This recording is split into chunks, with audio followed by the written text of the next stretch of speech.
custo de vida, emprego e desemprego, cesta básica, tarifas públicas, salário mínimo. Agora, na Brasil Atual, a análise do DIEESE. E nós vamos fazer contato agora com o diretor técnico do DIEESE, Fausto Augusto Júnior. Bom dia, Fausto. Bom dia, Glauco. Bom dia a todos. Fausto, nós já conversamos aqui no espaço do DIEESE a respeito da intenção do governo de promover na prática uma nova reforma trabalhista, só que dessa vez fatiada por meio de medidas provisórias. E tem uma delas, que é a medida provisória 1116, que institui o programa Emprega Mais Mulheres e Jovens. A promessa é garantir a ocupação para esses dois grupos, mas para isso, mais uma vez, a fórmula é a precarização, Fausto? Então, Glauco, a gente está assistindo já há algum tempo essa discussão de como o governo Bolsonaro tem colocado em prática ali o que foi falado naquela reunião do Ministério com relação a passar a boiada. A gente vai chegando aí ao último ano do governo Bolsonaro e muito do que ele foi barrado ali ao longo da pandemia por conta das disputas dentro do Congresso Nacional, como, por exemplo, a MP 905, que foi por duas vezes ela foi, de certo modo, barrada na discussão do Congresso, vão voltando de maneiras diferenciadas em novas medidas. Na verdade, tudo isso começou até antes, né, da 1116, começou ali na 1108, na própria discussão sobre o teletrabalho, né, em que nesta discussão do teletrabalho, o governo vai ampliando ali os seus mecanismos de flexibilização, tanto de jornada quanto flexibilização de contratação, não vai dando conta, de certo modo, e resolver um problema efetivo, que foi toda essa discussão do home office e de como que a gente vai lidar com o home office. Quando você olha na 1116, isso ainda se agrava mais. É importante o debate que a 1116 traz, que é a questão de como você resolve e equaliza os problemas referentes à questão da mulher no mundo do trabalho, ou seja, como é que você iguala salários, como você garante as mesmas oportunidades e etc. Mas o problema é o caminho que foi utilizado para isso. E o caminho foi, de novo, precarizar. De novo, você criar alternativas de contratação que, de certo modo, simplificam aí o regime de CLT, ampliam a possibilidade da negociação individual, mexem na jornada do ponto de vista de você poder flexibilizar, coloca o que a gente assistiu ali, que foi o tal do bem, né? Ou seja, essa medida do sujeito reduzir jornada, com redução de salário, ou até suspender o contrato de trabalho, colocando como se isso fosse um grande benefício para a mulher trabalhadora. E, na verdade, na prática, o que a gente assiste é o contrário. De novo, a gente vai ver medidas que possibilitam as empresas flexibilizarem contratação, flexibilizarem jornada, flexibilizarem férias, em nome de dizer que essas medidas estão contribuindo aí para a equalização do trabalho entre homens e mulheres. Além de tudo isso, Glauco, a gente vê na 1116 também, de novo, mais um ataque frontal à questão do FGTS.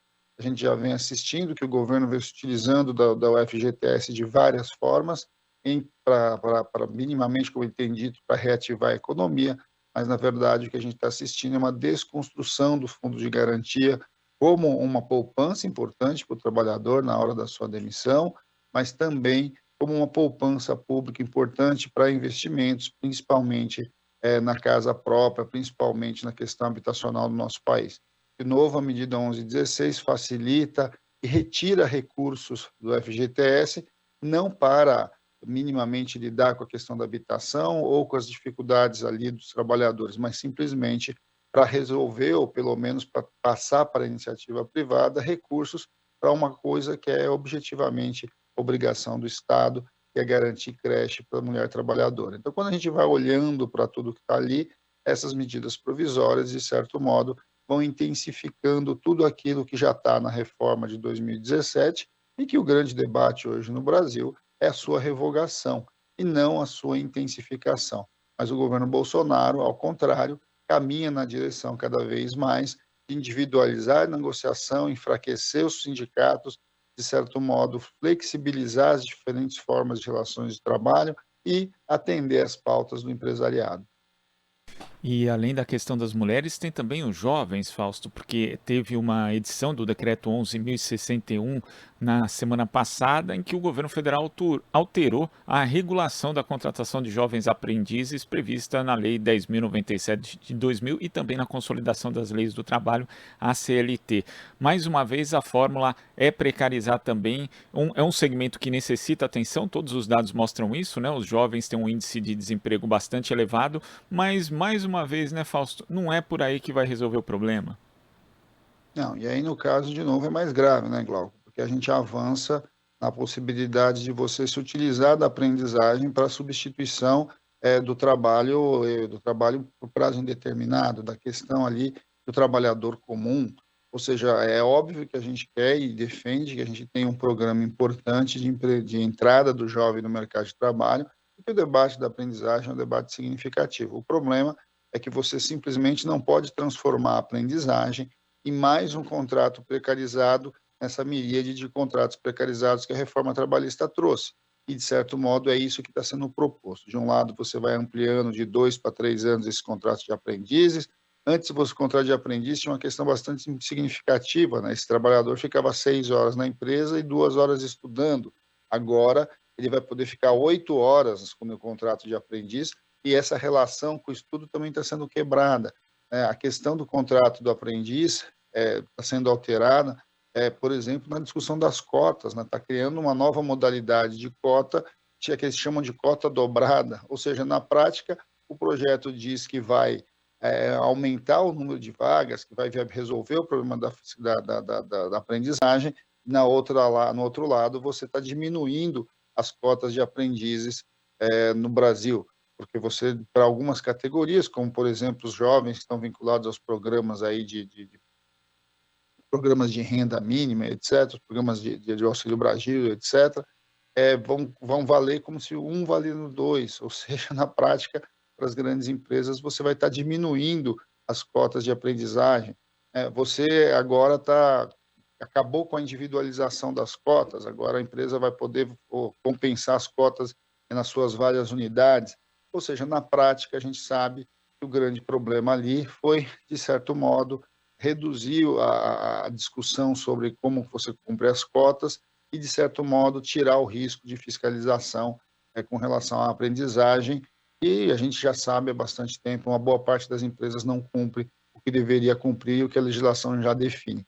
Essa discussão da aprendizagem é tão importante, Galco, que neste debate da questão das cotas, a própria fiscalização se rebelou contra a medida.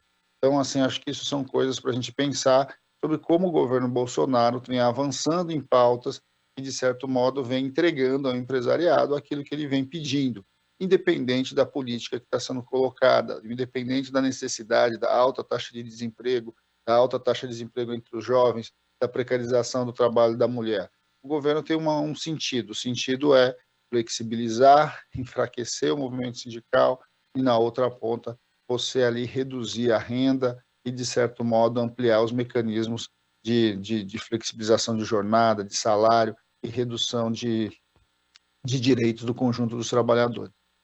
E Fausto, você também abordou uma questão importante que é o uso do FGTS, né? Porque a gente já tem aí um índice de informalidade muito alto, que acaba também resultando numa queda da arrecadação do FGTS. Agora, com ainda essa possibilidade, né? Se for contemplada na proposta da Bia Kicis junto a essa medida provisória, isso vai ficar ainda pior e também acaba deixando um legado negativo para um eventual novo governo que vai ter menos recursos à disposição para poder investir em programas de saneamento e de habitação e também de outras áreas, Fausto? Bem, aí a gente está já falando de uma outra mudança, né, Glauco? Que é ali a discussão, de certo modo, que já está dentro do Congresso Nacional, de retornar vários temas vinculados à MP 905, a famigerada Carteira Verde e Amarela, né, que mexe na redução do depósito do FGTS, que mexe na multa demissionária, né, reduzindo a metade essa multa, e que, de certo modo, vai criando novas formas de contratação, reduzindo aí os chamados encargos sociais, ou, na prática, reduzindo os direitos trabalhistas, e que vai enfraquecendo, de novo, de um lado, o FGTS, e de outro, reduzindo os direitos dos trabalhadores. Acho que isso é bastante sério, Glauco. A gente está assistindo aí uma visão do ponto de vista da gestão pública de que o problema do desemprego é um problema de direitos e não um problema que está escancarado na nossa economia. Ou seja, o Brasil não cresce, o Brasil está com uma inflação alta, o Brasil está com uma economia emperrada, por culpa de um governo que simplesmente não tem uma política decente, uma política que, de certo modo, se preocupe com a questão do trabalho, e aí abraçou a tese de que quanto menos direito, mais emprego. Ou seja, você, para tentar acabar ou para tentar lidar com a questão do desemprego, a questão da informalidade, você iguala todo mundo nas condições de pessoas sem direito. Esta é uma tese que o próprio presidente da República já falou muitas vezes, que os trabalhadores vão ter que escolher, né, se eles vão querer direitos ou se vão querer empregos. E este movimento que a gente vem assistindo do governo Bolsonaro, ele está ganhando celeridade agora por conta dessas medidas provisórias. Você vai assistindo um conjunto grande de medidas provisórias que vão avançando na retirada de direitos e vão avançando em novas formas de contratação e que, de certo modo, vão precarizando ainda mais o mercado de trabalho. E vamos lembrar, é um mercado de trabalho bastante precarizado, um mercado de trabalho que já tem muita ilegalidade, muita gente sem carteira assinada, e a tese, a gente viu isso desde 2017, de que reduzir direitos, aumenta os empregos formais, não é verdade. Ao contrário, o que a gente vê é retirar direito daqueles que já têm direito, né, dos poucos que já têm direito, e, de certo modo, manter essa grande massa de trabalhadores informais, que, na verdade, só cresce. Esta ideia de debater, se, afinal de contas, a causa do desemprego é os direitos, é mais uma dessas bombas de fumaça que o governo Bolsonaro usa para esconder a real dificuldade, o real problema do nosso país, que é um país que não consegue criar oportunidades nem para jovens, nem para mulheres, nem para sua população em geral. Fausto, queria agradecer a sua participação aqui no Jornal Brasil Atual de hoje. Muito obrigado, até a próxima. Até a próxima, Glauco. Bom dia a todos novamente. Bom dia. Conversamos aqui com o diretor técnico do Diese, Fausto Augusto Júnior. Você está ouvindo Jornal Brasil Atual. As notícias que os outros não dão.